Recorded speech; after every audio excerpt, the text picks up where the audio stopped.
MSN ഇൻസൈഡറിലേക്ക് ഏവർക്കും സ്വാഗതം. Kerala Blasters sign ചെയ്ത കോൾഡോ ഒബിയാറ്റ ഒരു വർഷത്തേക്കാണ് ബ്ലാസ്റ്റേഴ്സ് ഈ താരത്തെ സൈൻ ചെയ്തിട്ടുള്ളത്. ഈ താരത്തിൻ്റെ ആദ്യ പ്രതികരണം വന്നിരിക്കുകയാണ്. നമുക്ക് അതിലേക്ക് ഒന്ന് പോയി നോക്കാം. കോൾഡോ ഒബിയാറ്റ ഇതിൽ പറയുന്നത് ഇങ്ങനെയാണ്: ക്ലബിൽ നിന്ന് ബന്ധപ്പെടുകയോ നമ്മുടെ ഹെഡ് കോച്ചുമായി സംസാരിക്കുകയും ചെയ്തതിന് ശേഷം ഈ ക്ലബിൻ്റെ വലിപ്പമോ ആവേശകരമായ ആരാധക പിന്തുണയും എന്നെ ഏറെ ആകർഷിച്ചു.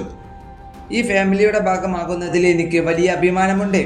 അതുപോലെ തന്നെ കളിക്കളത്തിലിറങ്ങി എൻ്റെ മികച്ചത് നൽകാൻ ഞാൻ കാത്തിരിക്കുകയാണ്. അതുപോലെ തന്നെ ഈ താരം മറ്റൊരു കാര്യം പറയുന്നുണ്ട്. ക്ലബ്ബ് എന്നെ സമീപിച്ചപ്പോൾ ഞാൻ ആദ്യം ചെയ്തത് ഇൻ്റർനെറ്റിൽ കയറി ഈ ക്ലബിൻ്റെ ഡീറ്റെയിൽസ് എല്ലാം നോക്കുകയായിരുന്നു എന്നാണ്. അങ്ങനെയാണ് ഈ താരം കണ്ടത് ബ്ലാസ്റ്റേഴ്സ് ഒരു വലിയ ക്ലബ്ബാണെന്നും ഒരു മികച്ച ആരാധകരുള്ള ഒരു ക്ലബ്ബാണെന്നും താരം ഇതിലൂടെ പറയുന്നുണ്ട്. അങ്ങനെയാണ് ഈ താരം ബ്ലാസ്റ്റേഴ്സിലേക്ക് വരാനുള്ള ഒരു കാരണം. ഈ വീഡിയോ ഇവിടെ അവസാനിപ്പിക്കുന്നു. ഫുട്ബോൾ ലോകത്തെ കൂടുതൽ വിശേഷങ്ങളുമായി അടുത്ത വീഡിയോയിൽ വീണ്ടും കാണാം.